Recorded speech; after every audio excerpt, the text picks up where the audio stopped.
Assalamualaikum warahmatullahi wabarakatuh. Perkenalkan, nama saya Syifa Faryana, NPM 1811100114. Di sini saya akan menjelaskan tentang kepemimpinan dalam kelompok. Kepemimpinan kelompok adalah jenis kepemimpinan di mana lebih dari satu orang memberikan arahan kepada kelompok secara keseluruhan. Tujuan pendekatan ini adalah untuk meningkatkan kreativitas, mengurangi biaya atau perampingan. Fungsi kepemimpinan. Yang pertama ada perencanaan. Fungsi dari perencanaan dalam kepemimpinan organisasi yaitu memegang semua kendali akan perencanaan yang kemungkinan organisasi untuk berjalan lancar. Yang kedua, pengaturan. Fungsi pengaturan dalam kepemimpinan mengendalikan semua struktur organisasi. Struktur organisasi ini merupakan fondasi semuanya. Tanpa struktur ini, aktivitas keseharian dari organisasi akan sulit dan mengarah pada kegagalan. Yang ketiga, personalia atau kepegawaian. Fungsi dari personalia dalam kepemimpinan organisasi yaitu mengendalikan semua rekrutmen dan kebutuhan karyawan dari organisasi. Tujuan utama dari personalia adalah untuk memperkerjakan orang yang tepat untuk posisi yang tepat agar tujuan organisasi tercapai. Yang keempat, koordinasi. Fungsi koordinasi dalam kepemimpinan organisasi mengendalikan semua kegiatan pengaturan, perencanaan, sampai personalia untuk menjamin semua fungsi berjalan beriringan untuk kebaikan organisasi. Dan yang terakhir ada pengendalian.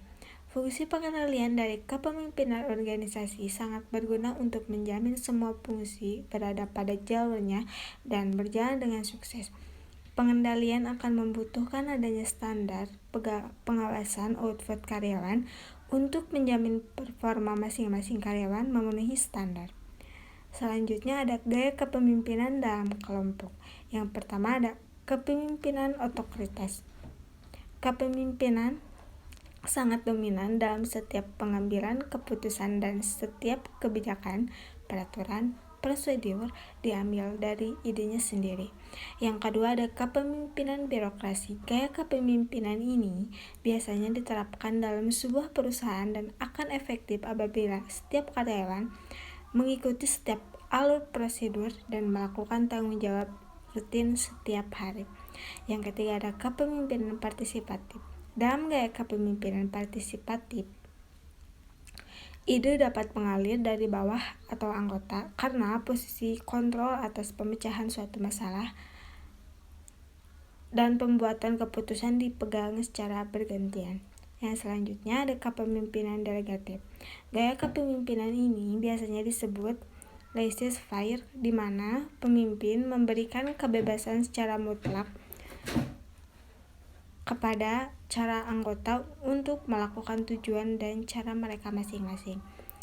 Yang kelima ada kepemimpinan transaksional. Kepemimpinan jenis ini cenderung terdapat aksi transaksi antara kepemimpinan dan bawahan, di mana pemimpin akan memberikan reward kepada bawahan jika berhasil melaksanakan tugas yang telah diselesaikan sesuai kesepakatan. Yang keenam ada kepemimpinan transformasional. Gaya kepemimpinan ini dapat menginspirasi perubahan positif pada mereka atau anggota yang mengikuti. Para pemimpin jenis ini memperhatikan dan terlibat langsung dalam proses, termasuk dalam hal membantu para anggota kelompok untuk berhasil menyelesaikan tugas mereka. Yang ketujuh ada kepemimpinan melayani. Hubungan yang terjalin antara pemimpin dan melayani dengan para anggota berorientasi pada sifat melayani dengan standar moral spiritual. Yang kedelapan, kepemimpinan karismatik. Pemimpin yang karismatik memiliki pengaruh yang kuat atas para pengikut oleh karisma dan kepercayaan diri yang ditampilkan. Dan yang terakhir ada kepemimpinan situasional.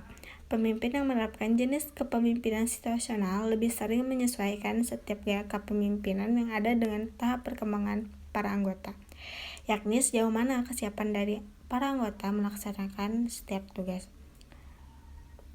Dan yang terakhir, komunikasi kelompok. Komunikasi kelompok adalah komunikasi yang berlangsung antara beberapa orang dalam suatu kelompok seperti pada rapat, pertemuan, dan juga konferensi. Sekian presentasi yang dapat saya sampaikan. Mohon maaf bila ada kekurangan dan salah dalam pengucapan. Terima kasih. Wassalamualaikum warahmatullahi wabarakatuh.